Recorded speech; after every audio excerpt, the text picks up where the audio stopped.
ሰዎች ምን ይሉኛል? ጦርነት አያስፈልግም እያለ ከአዙሪት እንውጣ ያለ እንደገና ጦርነት ይላል ይላሉ። አዎ እያልኩ ነው። ለምን መሰለህ? በጦርነት ብቻ ካልሆነ የማታክመው ጋንግሪን ከሆነ ምን ታደርጋለህ ነው። ለሰላም ስትልም ትተኩሳለህ ነው። ጋንግሪን ነው የቀጠናው፣ የኢትዮጵያ ብቻ አይደለም። የማይታከም የቀጠናው ጋንግሪን ነው። አይደለም ብሎ ውስጥ ይሞግቱኝ። ለጋንግሪን ምን መፍትሄ ታመጣል? ሰላም እንደ የማ ሞኝነት ነው። ለሱም ይሁን መድኃኒት እሱ በመጣበት ማስወገድ ነው። ለኤርትራውያን ይጠቅማል። መጀመሪያ ይሄ ለቀጠናው ደግሞ ይጠቅማል። ከም ትሪእዎ ዘለኹም በቃ አብይ አሕመድ ናይ መወዳእታ ትኬት ናቱ እዩ። ከም ትሪእዎ ዘለኹም ኣምፃ ኣቢሉ ንሻዕብያ ንምድምሳስ ንሻዕብያ ያይ ከም ጋንግሪን ዝገልጽ ዘሎ። ስለዚ ብኩሉ መንገዲ ነቲ ዞባ ዝርብሽ ዘሎ ሓይሊ ንሱ ስለዝኾነ ስለምንታይ ኩናት ተበግስ ኩናት ሕማቕ ኢሎም ለባማት ክኾኑ ለይ ዝፍትኑ ኣለዉ። ኖ ኩናት ግድን እዩ ዘድሊ ኩናት ክተርፍ የብሉን። ስለምንታይ እስከ ከምኡ ብላ ኣሎ ወየሎ ደገይም ኩናት ናይ ኩናት መንፈስ ጠጠው ተይሉ ተደላይነቱ ኣብታ ረኺብዋ ዘሎ ፅልዋ ጠጠው ክትብል እያ። ንኩናት ጥራይ ዝድለሱ ኣብ ግዜ ኩናት ጥራይ ቦታ ዘለዎ ኣታዊ ዘለዎ ረብሓ ዘለዎ። ስለዚ ብኩናት ዝረብሕ ሰብ ናይ ግድን እዩ ኩናት ክምህለል። ንኤርትራ ድማ ብኩሉ መንገዲ እዚ ዝብሎ ዘሎ ገለገለ ሰብ ኣሎ ንሻዕብያ እንዳኣሉ ከምኡ ዝብል ዘሎ ዝብል ናናናና እቲ ኣጀንዳ ንፁር እዩ። ናይ ኤርትራ መሬትን ባሕርን እዩ ዘድልዮም ዘሎ። ህዝቢ ኤርትራ ዘገድሶም ህዝቢ ይኮንን። እዚ ከዓ ምስ ረብሖም እውን ስለ ዝጋጮም። ምክንያቱ ህዝቢ ኤርትራ ንሃብቲ ናቱ ስቕ ኢልካ ክትሰርቆን ክዘምቶን ስቕ ክብል ኣይከኒ እዩ። ስቕ ስለዘይብል ክቃለስ እዩ እንተተቃሊሱ ድማ ክስዕሮም እዩ። ስለዚ ነታ ዝደልይዋ ዘለዉ ክገብርዋ ተደልዮም እንተኮይኖም ንህዝቢ ከጥፍኡ ክኽእሉ ኣለዎም። ህዝቢ ኤርትራ ኣሊኻ እዩ ፀጋታታ ከም ድሌታ ከምቲ ንሶም ዝደልይዎ ክገብርዎ ዝኽእሉ። ዋላ እውን እኮ ሓደው ዘይከኣል እንድዩ እቲ ከምኡ እዚ ከምዚ ኢሉ ናብ ኩናትን ገለን ክጉስጉስ ከሎ በሀገራዊ ቴሌቪዥኖም ዝብልዎ ዘለዉ ድማ ስምዑ። 54 ዓመተ ምህረት ኤርትራ በፌዴሬሽን ከኢትዮጵያ ባትነጠልም የተሟላ ነጻነታችንን እያጣን ነው የሚል ጥያቄ ገዝፎ ሲወጣ የወቅቱ የግብፁ ፕሬዝዳንት ገማል አብዱል ናስር በካይሮ የተገንጣዩን ጀብሃ ሸማቂ ቡድን እጁን ይዘው ቢሮ ሰጥተው ስንቅ ቋጥረው ብረት አስታጥቀው እንዲበረታ አደረጉ። ግብፅ አጋጣሚውን ተጠቀመችበት። ይኸው ቡድን የኤርትራ ነጻ አውጪ ብሎ ራሱን ጠራ። ኤርትራን ገነጠለ። ኢትዮጵያን የባህር በር አሳጣም። ከቅኝ ግዛት ዘመን የሚነሳው የማንበርከክ የማሸብረክ ጉዞ ከም ትሪእዎ ዘለኹም ቃልሲ ናይ ህዝቢ ኤርትራ ሙሉ ብሙሉ ካብ ምንታይ ተበጊሱ ዘይኮነ ግብፂ ዘበገሰቶ ከም ዝኾነት ገይሮም እዮም ዝዛረቡ ዘለዉ። ሕጂ እዚ እቲ ክላሲካል ንሪዮ ዘለና ንህዝቢ ኤርትራ ብኩሉ ክብርታቱ ምህራም እዩ። እዞም ሰባት እዚኣቶም ድማ ምስጋና ይግብኦም እኳ የለኩም እያ ደጋጊሞም። ምክንያቱ ንህዝቢ ኤርትራ ዝሕብር ብዙሕ ነገር እዮም ዝገብሩ። ተዲኹም ኣለዎም ንህዝቢ ኤርትራ ሻዕብያ መንግስቲ ኤርትራ ከተጥቅዕ እንተትኽእል ፖለቲካ ክትብሎ ትኽእል ኢኻ። ንታሪክ ህዝቢ ኤርትራ ንቃንዛ ህዝቢ ኤርትራ ንመስዋዕቲ ህዝቢ ኤርትራ ከርተት ዝበለሉ ቃልሲ ንዑ ዘቆናፅብ ኣዚፍ ኤርትራውያን እቲ ዝነበሮም መሰል ናይ ሃገር ምዃን ሕልሚ ናይ ሃገር ምዃን ከምኡ ድማ ዝተጨበጠ መሰል ናይ ሃገርነት ዝነበሮም ንዑ ረጊፆም ጥራይ ከየብክዑ ንስኻትኩም መሰል ኣይነበረኩምን ሃገር ክትኮኑ ኣይትኽእሉን ኢኹም ነርኩም እቲ ንስኻትኩም ዝገበርኩም ቃልሲ ድማ ግብፅያ ፋንድ ጌራቶ ግብፅያ ደፋፊያ ተቃልሱ ኢላትኩም ንረብሓ ግብፂ ኢኹም ተቃሊስኩም እዮም ዝብሉና ዘሎ። ግብፅ እንተትሕግዘና ደ 30 ዓመት መወሰደልና ዝብሎም ግን የለን ኣብቲ ከባቢኦም ግብፂ ዝሕግዞ ወይ ካልእ ሓይሊ ዝሕግዞ ነይሩ ተዝኾን ቃልሲ ህዝቢ ኤርትራ 30 ዓመት ኣይመወሰደን። ስለምቲ ካበይ ፈሊጥናዮ? ኩለን ሃገራት ኣፍሪካ 2 ዓመት እየን ተቃሊሰን ብጀካ ውሕዳት 2-3 ዓመት ተቃሊሰን እየን ተዓዊተን ናፅነተን ረኺበን። ኤርትራ ዳንታይ ስለዝኾነ እቲ 30 ዓመት ኣዝዩ መሪር ብናፓላትን ብነፈርቲ ኩናትን ከምኡ የለን ገጅፍ ዝኾነ ኩናት ኣካይዳ ብዙሕ መስዋዕቲ ከፊላ ናፅነታ ንዝረኸበት ሃገር ከምዚ ጌርካ ክትደፍር ከለኻ ንስኻትኩም ዝበልኩም መበሉ ንህዝቢ ኤርትራ ግን ፅቡቕ ነገር ኢኹም ትገብርዎ ዘለኹም። ካልኣይ ድማ ንግብፂ ከም ፀላኢት ንከቐምጡ ክብሉ ንህዝቢ ኤርትራ ኣብ ዘይደልዮ ነገር ናብ ግብፂ የፀግዕዎ ኣለው። ብተደጋጋሚ ነቲ ንሱ ዝኸብረሉን ዝኮርዓሉን ቃልሲ ድማ ኣክንዲ ነቲ ዝተፈፀመ ታሪካዊ ጌጋ ተቐቢሎም እዚ ጌጋ ዝክእረም ኣለዎ። ካብ ታሪክ ክንመሃር ክንክል ኣለና። ህዝቢ ኤርትራ መሰል ኣለዎ ግን ሓበራዊ ስራሕ ሽርክነት ክንገብር ኣለና ኣክንዲ ዝብሉ ንድሕሪት ተመሊሶም እዚ ሕጂ ዘሎ መንግስቲ ዶ ለባማ እንተዝኾኑ እዚ ሕጂ ዘሎ መንግስቲ ከምዚ ዘንበሉ ነይሮም። እዚኣቶም ግን ድሕሪት ተመሊሶም ቃልሲ ህዝቢ ኤርትራ ጌጋ ከም ዝነበረን ኤርትራ ምክንያት ከም ዘይነበሮን ንክቃለስ እዮም ዝነግሩ ዘለዉ። ገርም እባ እዚኣ እንድሕር ጌርኩም ከም ኣይንቃወመኩም ኢና ቀፅልዎ ጥራይና ንብለኩም። ምክንያቱ ንህዝቢ ኤርትራ በቲ ክብርታቱ ተመፂኻዮ ኣብ ሓደ መስመር ዘምፅኦ እዩ። ሕማቕ ፀላኢ ድማ ከምዚ ዝገብረልካ ንነፍሱ ክብል ንዓኻ ሓለፋ ይገብረልካ ብግምጣሉ ድማ 10 ግዜ ምስ ግብፂ ክብሉ ከለዉ ግብፂ ምሳና ንክሰርዑ ድማ يدفعوا ለምሳሌ በሀገራችን ያሉትን የሽምቅ ተዋጊዎች ወይንም ሽፍታዎችን መርዳት የመሳሰሉትን ነገር ማለት አካባቢው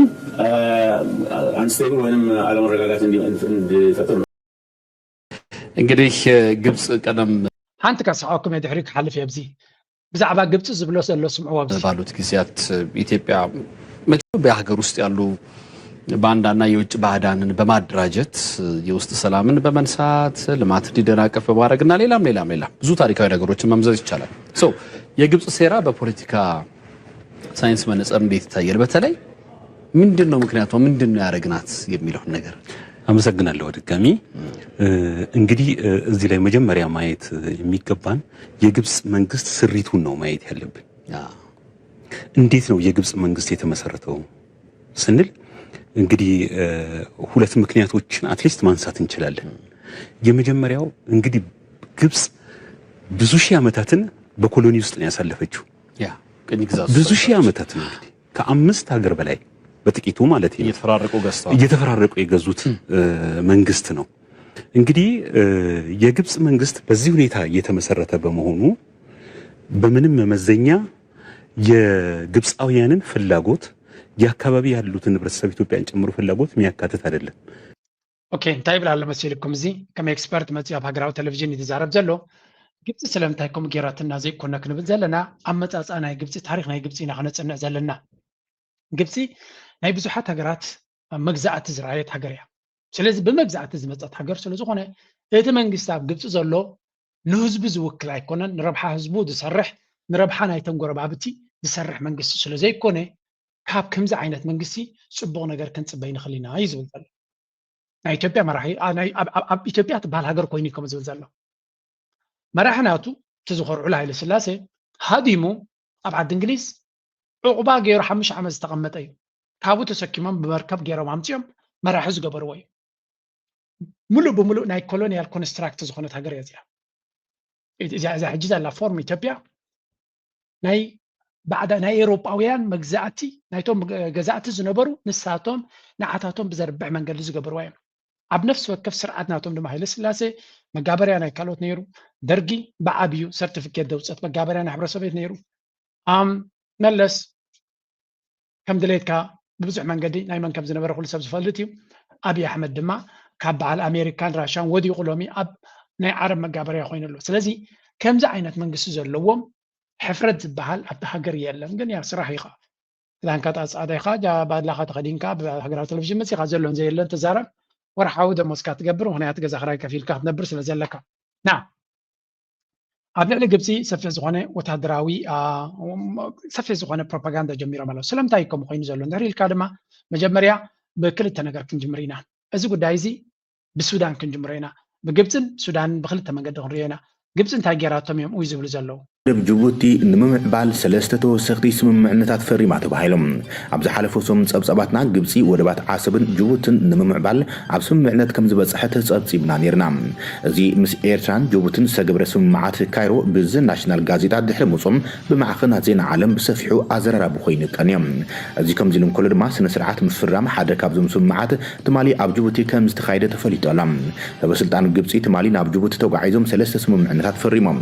ሚኒስትሪ ኢንዱስትሪ ትራንስፖርትን ግብፅን ምክትል ቀዳማይ ሚኒስትር ካሚል አልዋዚርን ናብ በዓል መዚ ወደባትን ናፃ ዞባታትን ጅቡቲ ኣብ ዝገበርዎ ዑደት ዝተፈረሙ ስምምዓት እዮም። እቲ ቀዳማይ ስምምዕ ኣብ ወደብ ጅቡቲ ንብዙሓት ዕላማታት ዝውዕል ዓብይ ናይ ኮንቴይነራት መዕርፎ ነፈርቲ ንምህናፅ እዮም። እዚ ተርሚናል ሓዱሽ ዝተሃንፀ ኮይኑ ብናይ ሓባር ትካል ዝመሓደር ክኸውን እዩ ተባሂሎም። ብመሰረት እቲ ዝተረኸበ ሓበሬታ እቲ ናይ ሓባር ስራሕ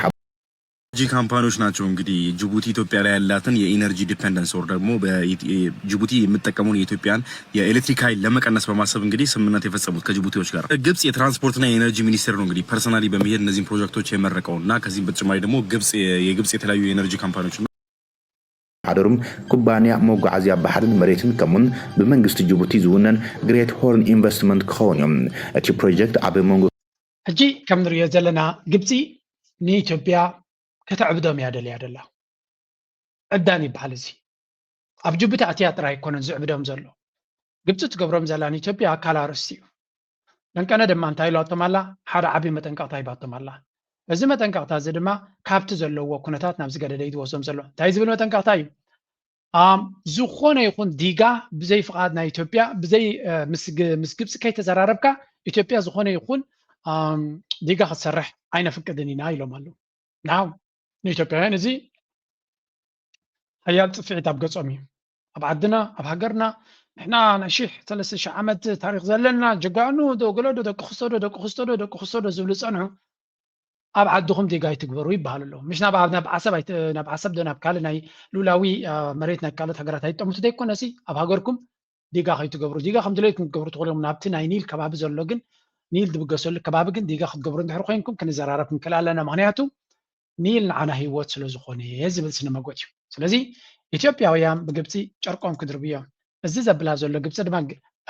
firm warning Egypt's foreign minister Badr Abdelati declared that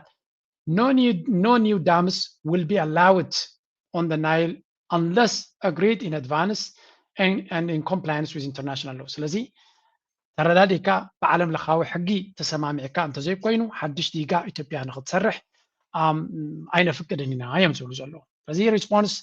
measure Cairo will take appropriate and firm measures ድሕሪ ኢትዮጵያ ነዚ ዘይ ሰሚዓ ድማ ንዑ ዝምጥንን ሓያል ዝኾነን ግብረ መልሲ ክንህብ ኢና ይብሉ ኣለዉ ስለዚ if it is water rights are threatened emphasizing actions will be lawful and consistent with the UN Charter ስለዚ ናይ ጎረሮና ንሕና ብጎረሮና እንተተሓሒዝና ናይ ማይ መሰልና እንተተሓሒሱ ምሱ ዝምጥን ኣብ ትሕቲ ዓለም ለኻዊ ሕጊ ናይ UN Charter ድማ ዝድገፍ ስጉምቲ ክንወስድ ኢና ይብላ ኣሎ target of criticism Abdullah stressed Egypt's issue is with the Ethiopian government's unilateral conduct not with the Ethiopian people ስለዚ ናትና መጠንቀቕታ ነቲ ልዕልና ሕጊ ተጠቂሙ ዝኾነ ይኹን ዓለም ለኻዊ ሕጊ ከይተገዘ ድሌቱ ዝገብር ዘሎ መንግስቲ ኢትዮጵያ እምበር ንህዝቢ ኢትዮጵያ ኣይኮናን እዮም ዝብሉ ዘሎ ስለዚ ኣብ መንጎ ኢትዮጵያን ግብፅን ዘሎ እዚ ኣብ መንጎ ክልቲኦም ዘሎ ኩነታት ንዓና ንኤርትራውያን ውግእ ይንፈቱን ኢና ሽግር ኣይንፈቱን ኢና ግን ወል ንዓና ፅቡቅ ነገር እዩ እዘን ክልተ ሃገራት እዚኣተን ሽግረን ክብእስ ክኽእል ኣሎ እዘን ክልተ ሃገራት እዚኣተን ክተሃላለኻ ክኽእል ኣለዎን ምክንያቱ ምትልላኽናተን እታ ሓንቲ ንዓና ክትወርድ ትደሊ ዘላ ኢትዮጵያ እታ ካልአይቲ ድማ ምስ ኤርትራ እንተተሻሪኸ ጥራይ ረብሓናተይ ክትግበር ትኽእል ትብል ግብፂ እያ ዘላ ስለዚ ኤርትራ ነዚ ባእሲ እዚ ኢንጆይ በነፊት ክትጥቀመሉ ትኽእል እያ ትጥቀመሉ እውን ኣላ ብዙሕ ረብሓታት ክገብረላ ከም ዝኽእል በብዙሕ ምንጭታት ንሰማዕ ኣለና ወደ ባዕሰብ ምስ ግብፂ ተረዳዲኦም ከም ዘለውን ወታደራዊ ናይ ኮማንዶ ስልጠና ድዩ ነቲ ወደብ ድማ ዓበይቲ ናይ መራኽብ ክእንግድ ዝኽእል ዓቕሚ ንምህናፁ ስራሕ ክጅመር ምዃኑ እዩ ዝንገር ዘሎ ስለዚ እዚ ንሰምዖ ዘለና ኣካል ናይቲ ኩሉ ንሪኦ ዘለና ኩነታት እዩ ናው ኩሉ እዚ ክንሪኦ ፀናሕና ተደመሮ እዚ ኣብ ሶማሊላንድ ተፈጢሩ ዘሎ ድማ ንግበሮ እዚ ተደመሮ እዚ ናይ ሶማሊላንድ ካስሙ የአፍሪካው ፖለቲካ አቧራ ከፍ ብሎ እየጨሰ ነው። የመካከለኛው ምስራቅ ፖለቲካ እርስ በርሱ ተዛዝሎ ወደ ኢትዮጵያ፣ ሶማሊያ፣ ኤርትራ፣ ጅቡቲና ሱዳን ወዳሉበት የአፍሪካው ቀንድ ቀጠና ጓዙን ጠቅልሎ በመግባት ላይ ይገኛል። በእስራኤልና ፍልስጤም ዙሪያ የሚያጠነጥነው የመካከለኛው ምስራቅ ፖለቲካ አሜሪካንን፣ ምዕራብ አውሮፓን አጠቃሎ የመካከለኛው ምስራቅ አረብ ሀገራትን እስከ ቱርክና ኢራን ድረስ በመዝለቅ አለፍ ከም ትሪእዎ ዘለኹም እዚ ጉዳይ ኣብ ሶማሊላንድ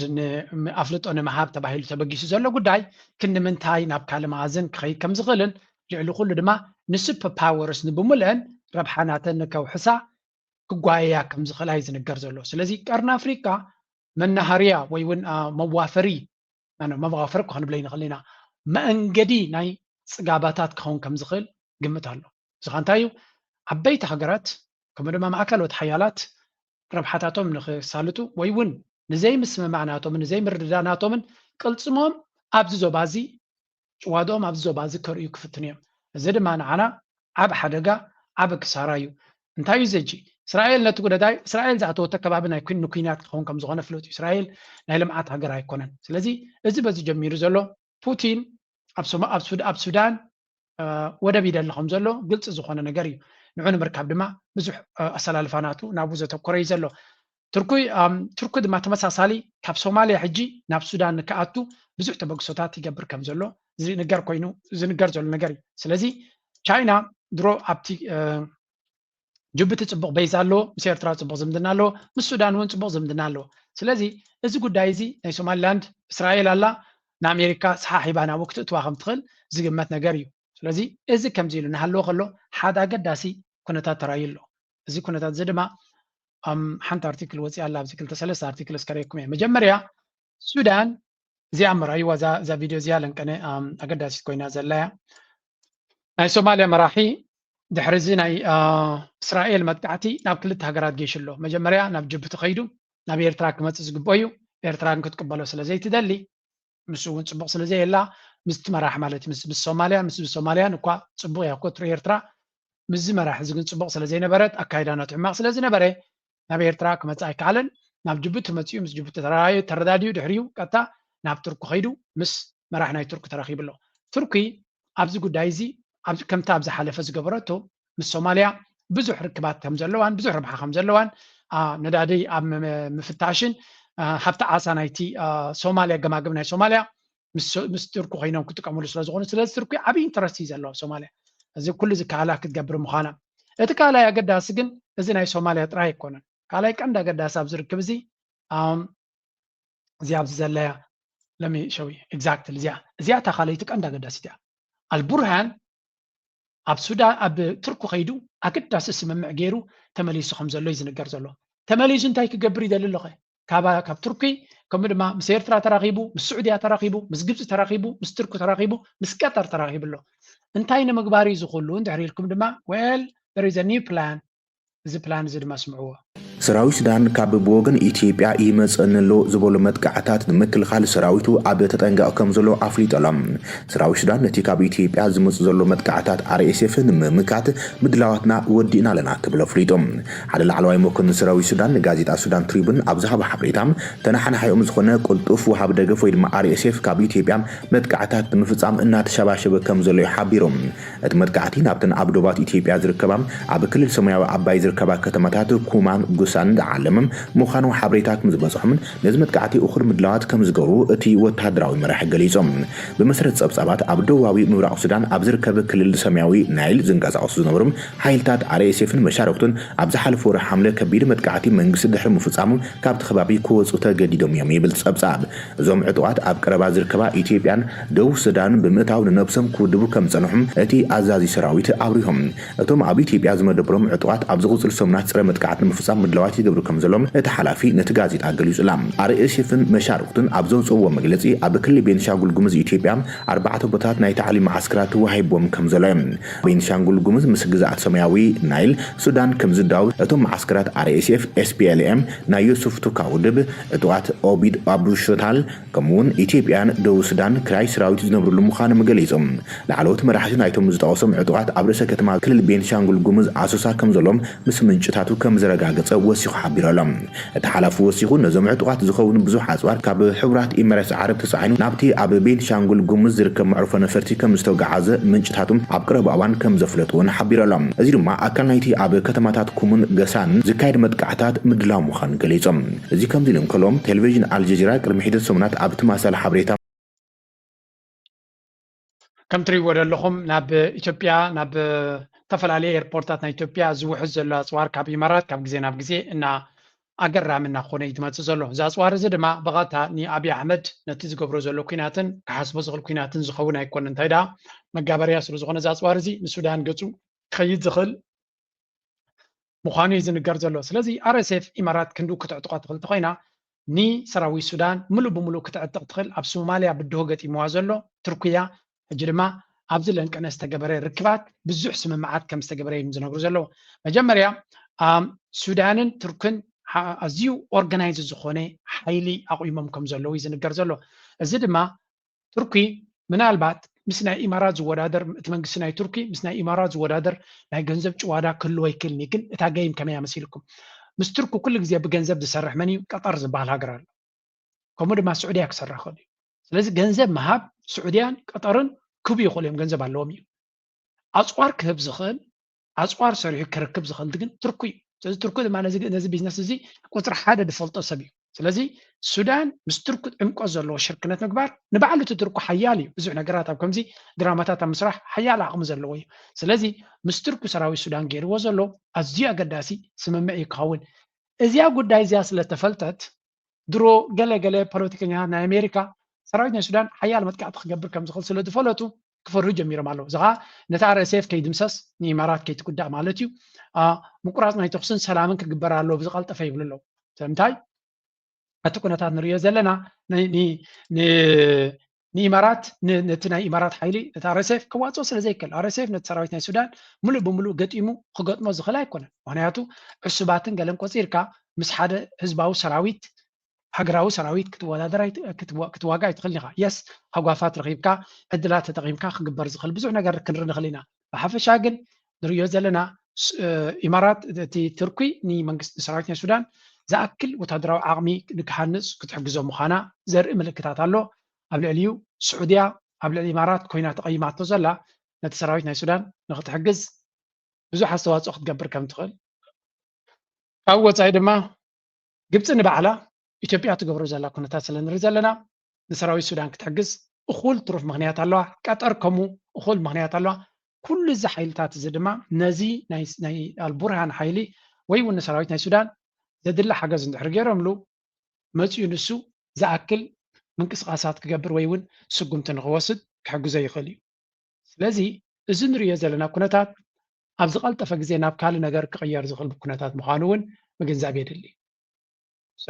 because of this እቲ ከባቢና መናሃርያ ናይ ዓበይቲ ሓይልታትን ዓብ ቅልፅም ዘለዎም ዓብይ ዝበለ ጅባ ዘለዎም እዮም ዝኸውን ዘሎ ሱዳን ድማ ከምዚ ንሪኦ ዘለና አልቡርሃን በቲ ዝረኽቦ ዘሎ ሓገዝ ለውጢ ከምፅእ ይኽእል እዩ ክትብል ትኽእል ኢኻ በቲ ሓደ ወገን ክትሪኦ ከለኻ ግን ብካልእ ክትሪኦ ከለኻ ድማ ዋላ እዚ ሓገዛት እዚ ለውጢ ከምፅእ ይኽእል እዩ ወይ እውን ዓብይ ኣስተዋፅኦ ክገብር ይኽእል ኢልካ ክትዛረብ ድማ ክብድ ዝበለ እዩ ስለዚ ሚድያታት ናይ ኢትዮጵያ ድሮ ክዛረባ ጀሚረን ኣለዋ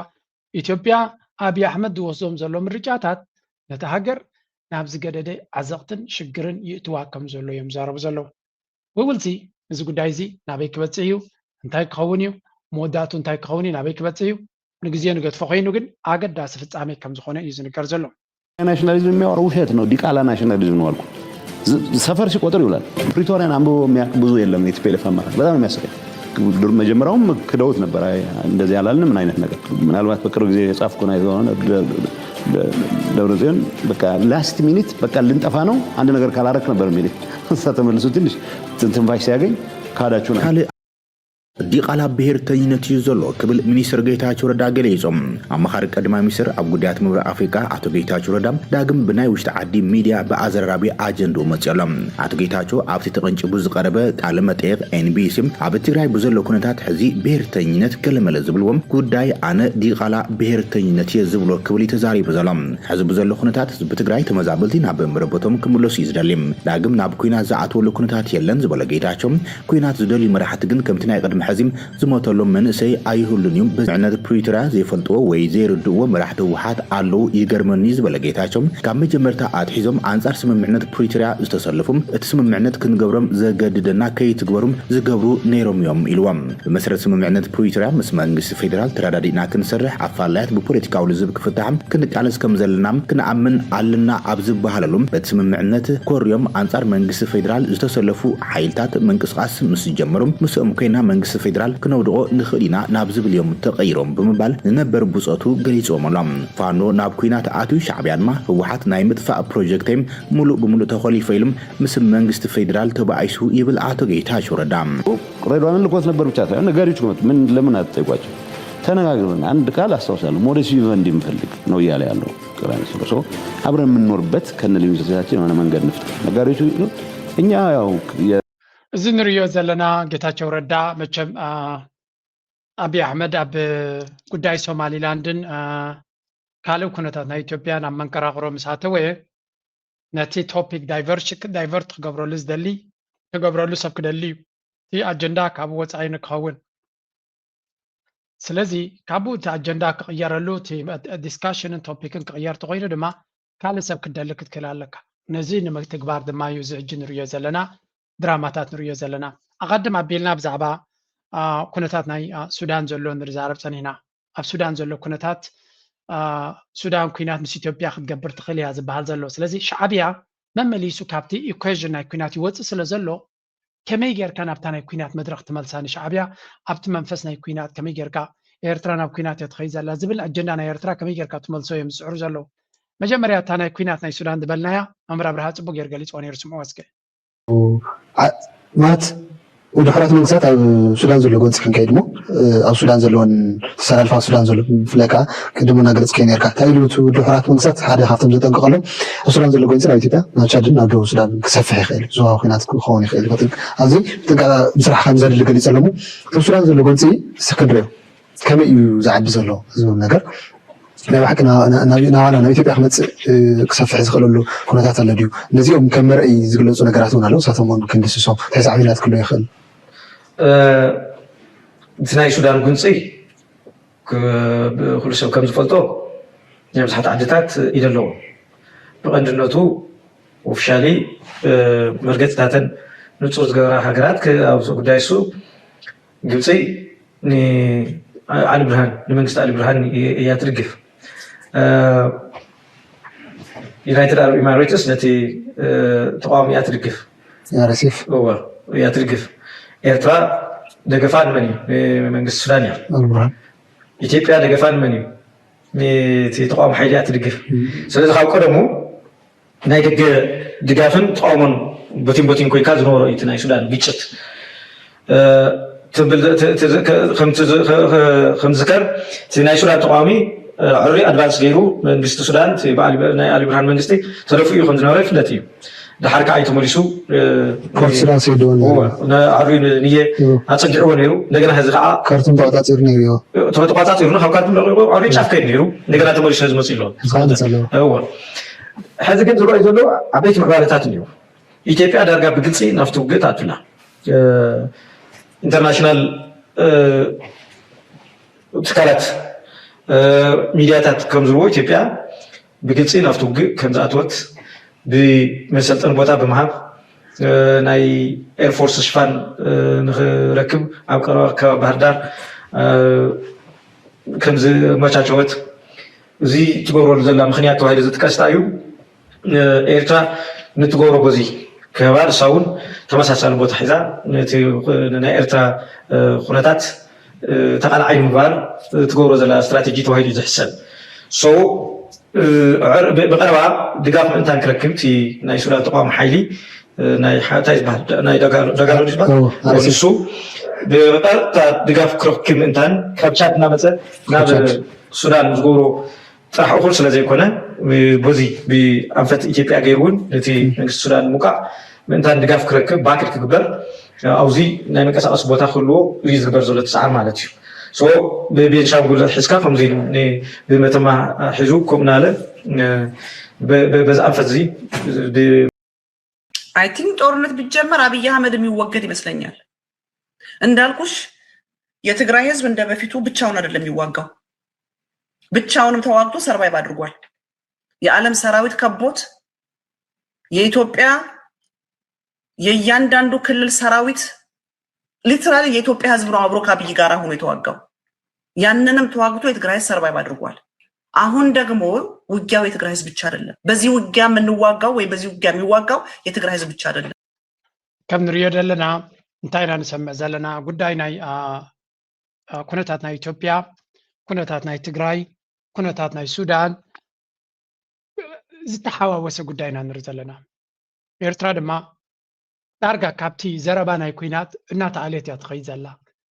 ኤርትራ ሰከንደሪ አበርክቶ ወይውን ምትትታ ወይውን ገለ ክህልዋ ይኽእል እምበር ኤርትራ ብቐጥታ ኣብቲ ጉዳይ ናይ ሱዳን ይኹን ኣብ ጉዳይ ናይ ትግራይ ይኹን ኣብ ጉዳይ ናይ ኢትዮጵያ ይኹን ብቐጥታ ምስ ኤርትራ ዘራኽብ ጉዳይ የብሉን ግን እቲ ስርዓት ናይ ብልፅግና ኤርትራ ኣብታ ኢኩዌዥን ናቶም ኣብታ ናይ ፕሮፓጋንዳ መሽን ናቶም ቀፃሊ ብዝሓየለ መንገዲ ንክትሉ ከመይ ኣሎ ኢልካ ደሊኻ ምክንያት ወላ ዘየለ ምክንያት ከሎ ፈጢርካ ኤርትራ ኣብቲ ዲቤት ናይ ኩናት ኣብ ኢትዮጵያ ዘሎ ክትመለስ ኣለዋ ኤርትራ ሓራ ክትወፅእ የብላ ዝብል አጀንዳ በቃ ለይቲ መዓልቲ ነው ንዑ ክፍብሩ ዝውዕሉ ዘለው ድርን ሳስብ ራሱ የሚያመኝ በቃ የእስክንድር ነገር ቆረጠልኝ ያልኩት እዚህ ይሄ ነጥብ ነው ወደ ሻቢያ መልእክተኛ ሲልክ እኛ ከዚህ በኋላ የወደብ ጥያቄ የባህር በር ጥያቄ የለንም ለኢሳያስ አፈወርቂም ለዋናው ሰው ለፕሮፓጋንዳ ኃላፊዎቹም ንገሯቸው ብሎ ነው መልእክተኛ ያላከው እስክንድር ሄሎ አለቃ ሰላም ነው كم تري ود لهم خمسة كل جزء دراما مسطر يوم أنت هم زبلو مسير ترى سلدي تحازل لهم زلوا تقول داي اسكندر نجا مالت أكل نايتي بقدامي دراما زقبرو لزنبرو إيدو هيبو سلام تفتيرا بإثيوبيا نبكي لهم حراج زبلو زنبرو مس اسكندر نجا دسر زنبره سبيو مس بلتقنا غيرو يقعدوا حبرة أفريقيا متيوم دراما سرحلو سلازي اسكندر نجا نبعلو عبتنا يفهنو كنتات مالتي كبيد الدوغتي مونير مهنياتو ولا اسكندر رجع مستبلصقنا يزرارب كهيلو زبل طرطራ ስለ ዝነበረ ናልባት እስክንድር ረጋ ግን مستبلصقنا ዝኾነ ይኹን ርክብ የብልናን ብልጽግና ብዓብይውን ሰላም ዝደሊ ናይ ሰላም ዘተገብር ድልውነት ዘለዎ ከም ዘይኮነ ገሊፆም እዮም ስለዚ ሕጂ እንታይ ክገብሩ ይፍትንሎ ኩሉ ዓይነት ድራማታት እናገበሩ ፋኖ ምስ ኤርትራዩ ህወሓት ካብ ኤርትራዩ ኤርትራያ ትሕግዞ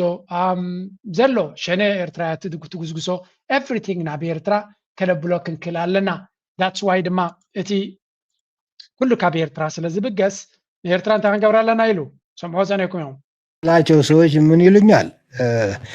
ጦርነት አያስፈልግም እያለ ከአዙሪት እንውጣ ያለ እንደገና ጦርነት ይላል ይላሉ አዎ እያልኩ ነው ለምን መሰለህ በጦርነት ብቻ ካልሆነ ማታክመው ጋንግሪን ከሆነ ምን ታረጋለህ ነው ለሰላም ስትልም ትተኩሳለህ ነው ጋንግሪን ነው የቀጠናው የኢትዮጵያ ብቻ አይደለም የማይታከም የቀጠናው ጋንግሪን ነው እንትሪ ወደለኹም እዚ ኩሉ ግዜ ከበድቲ ዘረባታት ዝዛረብ እዩ ወይ እውን ከበድቲ ማለት ከምዚ ተሃዲድ ካብቶም ካልኦት ንላዕሊ ክዛረብ ከም ዘለዎ ይስምዖ ኩናት ኣብ ትግራይ ከጋጥም ከም ዘለዎ ድማ ባህጊ ኣለዎም እቲ ኩናት ግድን ክፍጠር ክኽእል ኣለዎ ኤርትራ ድማ ታቐንዲ ግዳይ ክትከውን ዘለዋ እያ ጌታቸው ረዳ እውን መፅኡ ተኸሊፍና ዝበለ ሻዕብያ ተኸሊፍና ዝበለ ንበዓልና ዓኹም እዩ ተኸሊፉ ዝኸውን እምበር ንህዝቢ ትግራይ ሲ ከምኡ ከም ዘይኮነ እቲ ክውንነት ናይ ሎሚ ይገልፀልና ኣሎ ብሓፈሻ ግን እዚ ንሪኦ ዘለና እቶም ኢሊት ናይ ምስ ብልፅግና ተሰሊፎም ዘለው ኣብይ ኣሕመድ ነዛ ጉዳይ ኣጀንዳ ቀልጢፍኩም ክትቅይሩ ኣለኩም ኤርትራ ካብቲ ኩነታት ትውፅእ ስለ ዘላ ኣነ ኣብ ኩናትን ወረ ኩናትን ናይ ኢትዮጵያ ጥራይ ዘይኮነስ ምስ ናይ ሱዳን እውን ኣብ ኩናት ክእለኽ ከም ዝኽእል ኣጀንዳ ይመፅእ ኣሎ ምስ ጅቡቲ ፀገም ፈጠር ኣለኹ ጉዳይ ናይ ሶማልያ ድማ ጠልጠል ኢላ ትንላ ስለዚ ዳይቨርሽን ኣጀንዳ ክትገብሩ ኣለኩም ሶማሊላንድ ኣብ ደገ ባሕሪ ክረክብ ኢሉ ድራማ ዝገብር ዝነበረ ሕጂ ዳ እንታይ ኮይንካ መግለፂ ዘይትብቲ ተባሂሉ ትም ስለዚ ነታ ሶማሊላንድ ክትርሳዕ ኤርትራ ብኣጀንዳ ምለስዋ ተባሂሎም በዓል እዚ መፅኦም ክነስነሱ ንሪኦም ኣለና እንተኾነ ብጉዳይ ናቱም ተዛረበ ነይሩ ተቆቲሉ ተባሂሉ መከላከልያ እዩ ሓደ ወርሒ ፍቃድ መፅኡ እቲ ሽግር ምስ ኣጋጢምዎ ኣብ ግብፂ ቀንጠ ቀቲሎም بقول انت عيني ايه تقولكو عايز من سلم سلسي معراب اجدي في نقطه ونايد بيج انا مبلي مولي زي ما خبروا بسرق قص بسرق عطنا معك توصل اتي صبو نفس توهي بالنار الجفرة من اسم عيني نبركم قص من اسم عيني زي اني بين التاريخ حدا مزين مري شو قالني زرقت أنا بسرعة بدأ በይነት ዘሎ ክብል ሚኒስትር ጌታቸው ረዳ ገለጾም ኣማኻሪ ቀዳማይ ሚኒስትር ኣብ ጉዳያት ምብራቕ ኣፍሪካ አቶ ጌታቸው ረዳ ዳግም ብናይ ውሽጢ ዓዲ ሚድያ ብኣዘራራቢ ኣጀንዳ መፅሎም አቶ ጌታቸው ኣብቲ ተቐንጭቡ ዝቐረበ ቃለ መጠይቕ ኤንቢሲ ኣብ ትግራይ ብዘሎ ኩነታት ሕዚ ብሄርተኝነት ገለመለ ዝብልዎም ጉዳይ ኣነ ዲቓላ ብሄርተኝነት እየ ዝብል ሕጂ ተጋሩ ሓደ ካብቲ ዘለዎም ሕልሚ ሃገር ክንከውንና ዝብል እዩ እዚ ሃገር ዝብል ሕልሚ ድማ ድቓላ ተሓሳስባ እዩ ብምባል ኣባጭ ይውልሎ ቅድሚ ሕጂ እውን ኣነ ክሰክር ከለኹ ወይ መስተ ምሰተኹ እዩ ትግራይ ሃገር ዝብል ይመፀኒ ዝበለ እዩ ስለዚ ነታ ናይ ትግራይ ሕልሚ ስለምንታይ ከምኡ ይብላ ኣሎ ምክንያቱ ለንቀነ ትግራይ ሃገር ትብል ካልኦት እውን ክዛረቡላ ቀኒዮም ስለ ዘለዉ استقرقرلو معبالم تنتاني بوليتيكان سلامن ጸጥታን ቀርና አፍሪካ ዝኾነ ፕሮፌሰር ሸትል ትሮምበል እስራኤል ንሶማሊላንድ አፍልጦ ማህባ ሲዒቡ ህወሓት ከምቲ ኩሉ ግዜ ዝምክሐሉ መሰል ዓርሰውሳንም ብድፍረትን ናጻነት ሶማሊላንድ ይድግፍ ደይኸውን ኢሎም ታሪኻዊ ሕዘሎ ኩነታት ህወሓትን ኣሰላልፈ ሓይልታትን ተንቲኖሎም ፕሮፌሰር ትሮምበል ከምዚሉ ወግዑ ይጅምር ምስ አምባሳደር ሱል መስፍን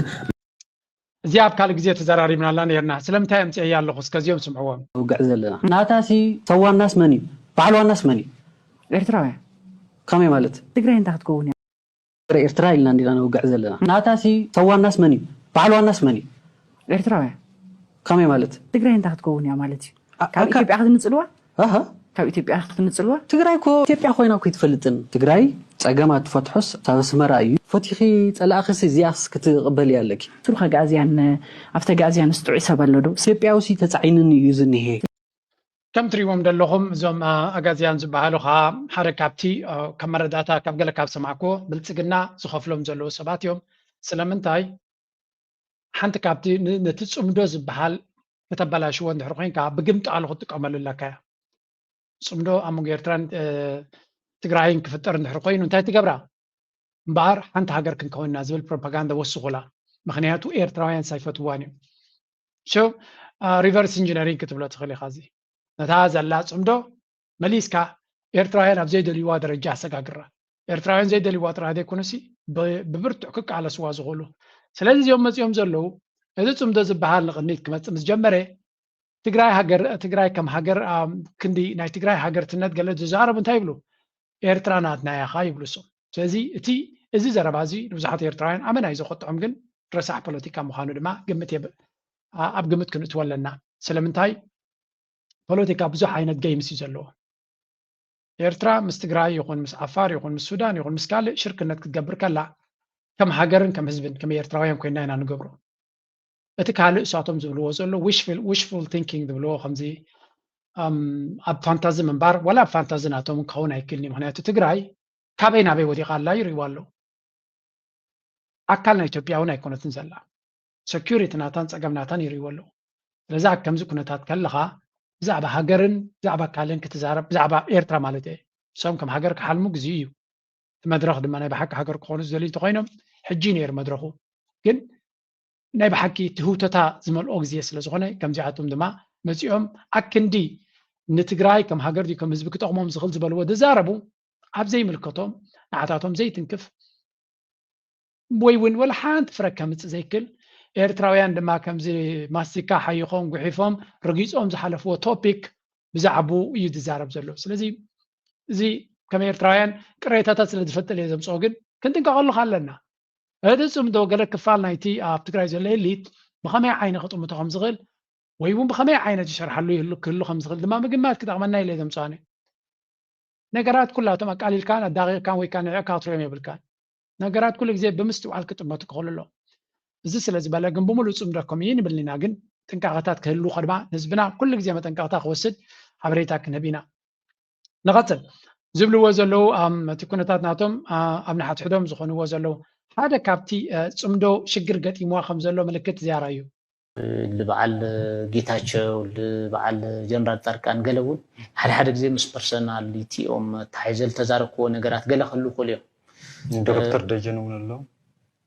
دكتور دجن دحاني يصنح ناي مسخالي قداي سلسته حاج ماساتي دكتور دجن جنرال ودن طرو قال زياتهم يصنحوا تم خالوت يزول زلخو سو زياتهم يقرأها خولهم يدل مالتي برهان لفحتي أب صمدو حركاتي أبي أبركتوز جبرة ويمن أبتك ميت تسرع زنبرة سبي حججنز جبرة زلو كنتات من البعض أول تزيري وانجر وترايبلو كتاتلالو كاب هو حد أبال هو حد هيكون كوني لساني جدما نتوم ساعت كانن جتاچو ردان يقرأها حتوم زنتي ليوم يبلالو سلزي أبتناتهم كامب كتو ويدللو كاب هو حد تسفاوريته هو حدنا عبالاتو مريتن جزاني زبنا عيقن حنتا يابنن بشكليتها دنكساقس يليو سلازي هجي نتوم بعد ساعت كانن جتاچو ردان يقرأتها حتوم اللخو سرح انتلوكم ابتناتكم أجندا تو نقبليو تحرستو السنة جزية أنصار صمدو برتع زخونة زرباوين حماق زرباتات كمس انت جميرو كتك الرومية بولكم نسبسي كما حوسي warning يزبزلو this is going to come بقال ملكع كبت تمت مخانا قمت هالني إيرترا بزوح زعبات صمدو بزوح صبو نقار كزربن تعرق قبرن أولون بزوح كنتات كقبر ينالنا جن أبز غربا صمدو ولوكا برهانة سلازاتون زوتن زقية زك أير نقار تزيبلو but expect something is going to change قال نقار تغير كم زخلقن مقمات كدليو I hope أمين شعبيا نزي نقارات زي أغدي ما يفلطونيو هاندبتي كموتو ويون قليلنا خنقمت إلتا على سبز غلا يكون إرترا وريدي قمت وسيلهم كله غليهم أنا كم سمعكو كواني كابتن عيسمدو نقراسي علينا يودو قالوا دو تعاليو قلزلو سمعكو مسيلني سلازي إذا مجم كم تنقعتا كم حوسي warning كتر يدلاني كالوتون እቲ ገንዘብ ቁጠባ ናይ ትግራይና ከበደ ኣብ ዝኸደሉ ዘሎ ኩነታት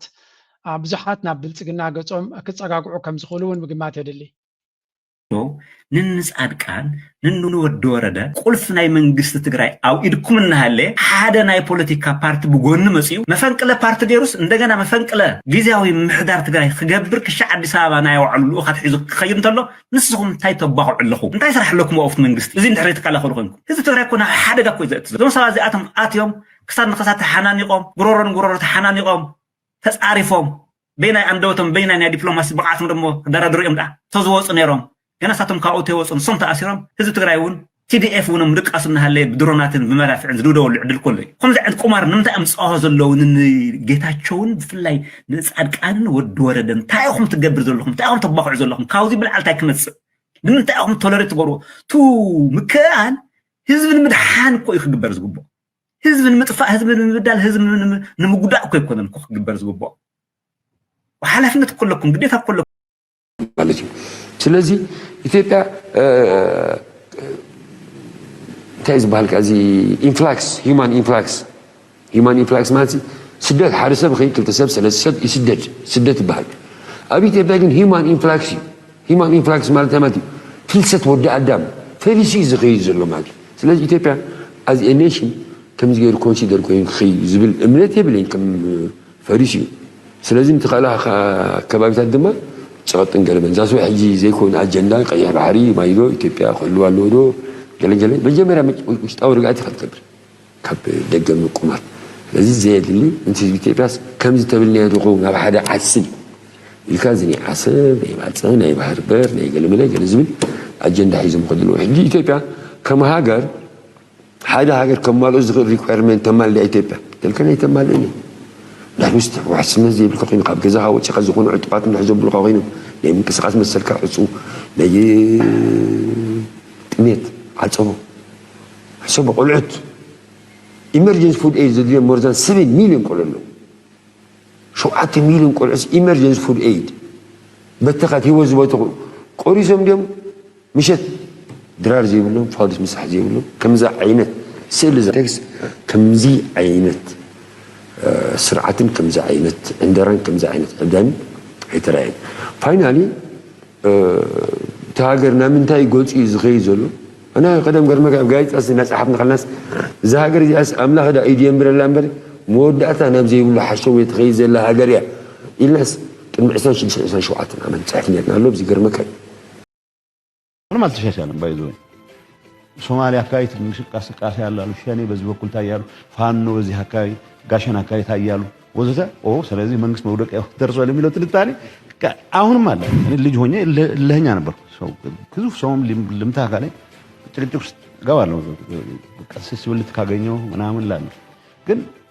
አንዳንዴ ደግሞ ማሰብ አለብህ የመጀመሪያ ዙር ትሞክርና ከቀጠቀጠ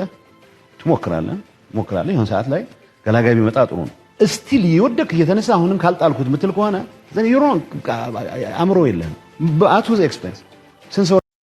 እጅንታይ ዝብል ዘሎ ጌታቸው ረዳ ብፍላይ ንበዓል ፋኖን ሸነን ክፀርፍ ከሎስ ክሓፍር እዩ ዝግብኦ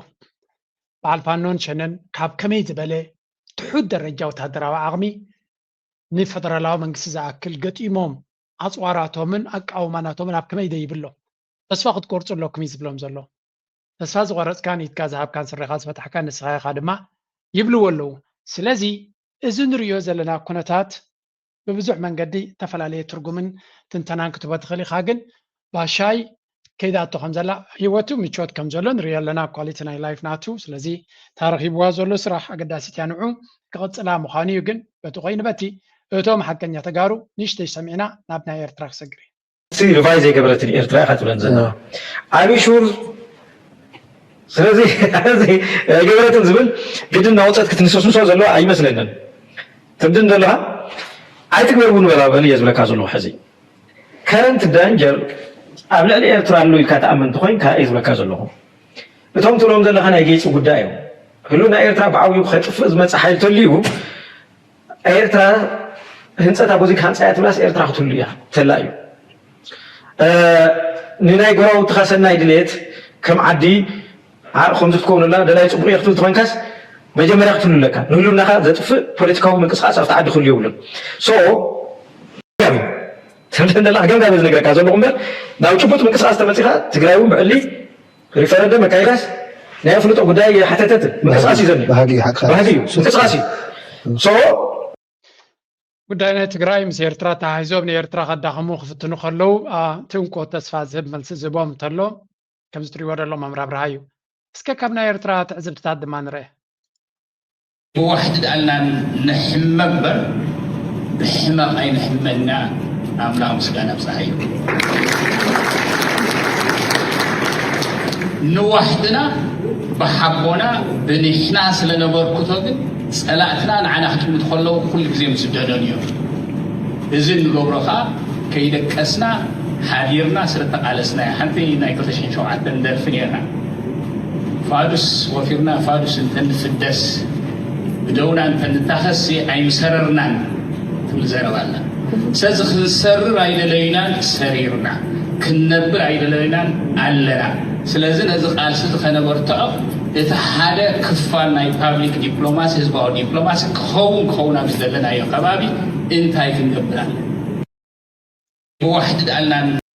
ከም ትሪእዎ ዘለኹም መምህር ጊድዮን ፕሮፌሰር ጊድዮን ዝሃቦ ዘረባ እዩ ዘረባ ናይ ፕሮፌሰር ጊድዮን መቸም ኣዝዩ ከቢድን ረዚንን ዘረባ እዩ ናይ ምሁርን ናይ ለባምን ካብታ ዝበላ ግን ብዋሕዲ ዳኣልናዮም ዝሓምዩና እምበር ብሕማቕ ሳይሓምዩናን እዮም ኢሎም ሕማቓት ዘይምዃንና ዘሕጉስን ዘኹርዕን ነገር እዩ ብዋሕድና ምሕማይና ግን ክስራሓላ ዘለዋ ጉዳይ እያ ስለምንታይ ብዋሕድና ንሕመ ስለምንታይ ንውሕድ ስለምንታይ ዓብ ሃገር ከለና ውሕዳት ኮይና እዚኣ ኣብ 2026 ሓንቲ ዓባይ ቻለንጅ ኮይና መንግስቲ ኤርትራ ብዝበርትዐ ክሰርሓላ ዝደልያ ነጥቢ እንተላ ሳያ ክንቅፅል ኢና ሓደጋ ዝበፅሖላ ግዜ ግን ሃንደበት ይኮይኑ ወላ ታሳይክል ስማኒ ጓና ኮና ሃንደበት ሙሉእ ክጠቕ ይትኽእልና ሃንደበት እዩ ከምዚ ጉያ ከምዚ ሃንደበት ተወጊል እንትሰብ هي لشعو أقول فضينا خاصة بالكوارع سايكل مو تقدم تلعنا أولي أمارتي شعو تسقف التوقعات بوليس قاعد تزود عنها زيل من بوليس كان هذا قوي بوليس يخا كم بتقدر حزين تسقف كل شيء سيني تمت بس سبزي لمس شعو هنا أي حدا قاعد بتأخذ جزيجا وقع زخونة قالنا متشم أبكيني أزقات أمايو أزيا بزع عدل زنبرا زبخية تلو كنا تاتون فيديو رينا نيرنا زي قلعة متشم دحان ሕማቕ ኣየጋጥሙኒ ኣይትብልኒ ኢኻ ንምንታይ ዕላማ መን ገይርዎ ስለምንታይ ኮይኑ ብዙሕ ክትዛረበሉ ትኽእል ኢኻ ግን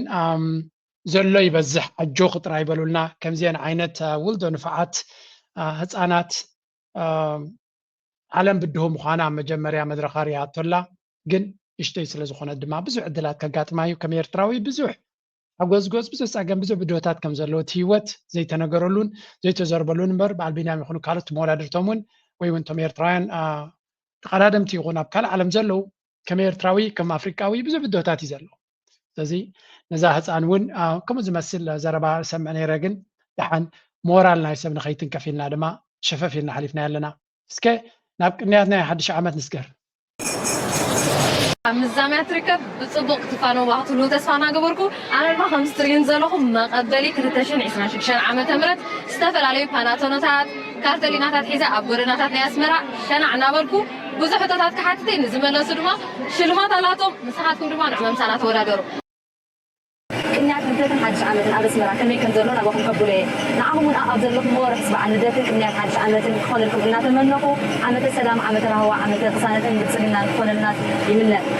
نساهم زلون يا كبير ماني سنة يمكن كم تري ولا لهم قلناهم مرا حالفكم يخل سحاق حالفكم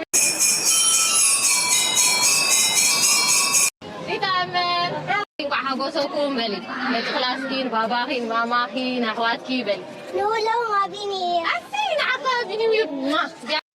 نقول لهم هابي نيو يير تباهلكم اللهم مچم زين ቆቋሓት ዓድና ዝገብሮ ዘለዋ ፕሮግራም ልብኻ እንዲ ዝትንክፈካ ናራና ንሽተይ ክንሕሸሎም ኣብ ናተን ከይድኩም ራይዎ ብኸመይ ስገር ዝብል ዘለዎ ተደሚረን ክንደይ ይመፃ ኩለን ኣጃ ሓግዞ ቀምቀማይ ከን ሓንቲ ቅርሺ ማለት እዩ ሚቲንግ ዝኾና ግን ቅርሺ ማለት እዩ ቅርሺ ወዲና ናላ ማለት እዩ ኢልኩም ኣይተሰደኩም ኢላ ተመሊስኪያ ሰዓድሽካ ተከኔ ተመሊስኪያ እዚኣ ፓናቶነ ዋሃቢኽ ሓረዶ እዚኣ ሕጂ ትመፅእ ዘላ 11 ዓመተ ምህረት ክንደያ تأثبت دلا كفتشعين نساء سدشان نمن عمة مرات كتاون لا لنا كفتشعين نساء حمشان beautiful زغنة كم تري ودا لهم عمة إسران حمشتن ምስ ኩሉ ሓጎስ ጎፃን ፀገማን ፈተናን ብድሆታታን ተሰጊራ ከም ዘላ ኢና ንሰምዕ ዘለና ዓመተ 2026 ድማ መባልዕትና ንክገብራ ናይ ሰላምን ናይ ቅሳነትን ናይ ርግኣትን ናይ ምትሕቁቃፍን ዓመት ንክትከውን ተስፋ እናገበርና ናይ ሎሚ መደባትና ኣብዚ ክንዓፁ ክንፍትን ኢና ላይክ ምግባር ሼር ምግባር ይጠቕምን ሓሳብኩምን ግደፉ እናበልና ምዝያ ስራሕ ክንገድፈኩም ኢና ፅፅብቑ ቻው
Thank you.